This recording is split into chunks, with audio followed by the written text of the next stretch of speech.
Good day to you, beloved family in Christ. Let me share with you a little bit about my experience that gave insight as to how loving and caring our God is.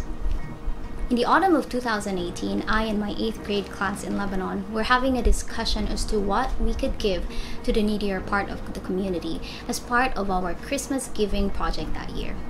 One of the most popular suggestions was, why don't we give them some bread? Now, for someone who grew up eating rice at almost every meal, and as a snack even, I couldn't understand what the big deal with bread was. I was thinking, why bread? Isn't that too cheap of us? But when asked as to why they thought this was a good idea, the response was, in true millennial style, well, because khubz is life. Bread is life. You see, khubz, which is the Arabic word for bread, is one of the most common food items that is consumed in almost every Middle Eastern household. That's how significant bread was and still is today.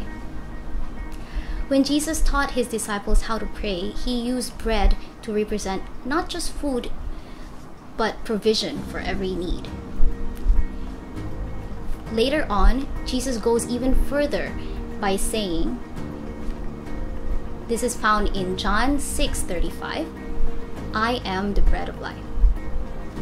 Amidst this pandemic that is shaking our world today, it is not uncommon to see people being so scared of not having enough of what they need that they take way more than what is necessary, leaving others with nothing. But here in John, Jesus is letting us in on a wonderful, timeless truth. He says, "He who comes to me shall never hunger." Imagine never going hungry, never running out of the essential things in life.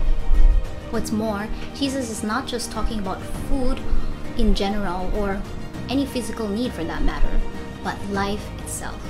In Jesus Christ, we have eternal life. Now that's a promise you might want to claim for yourself today.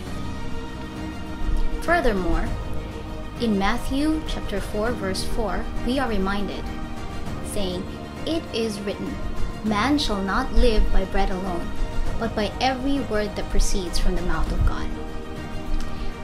In these trying times, are we aware of our greatest need? Or are we too busy panicking over the less important stuff like toilet paper or the inconvenience of a community lockdown, and in the process, forgetting that God is our provider? Instead of letting Satan feed on our fears, let us take up the Lord in his invitation to us to feed on his word and be filled for life, for eternity.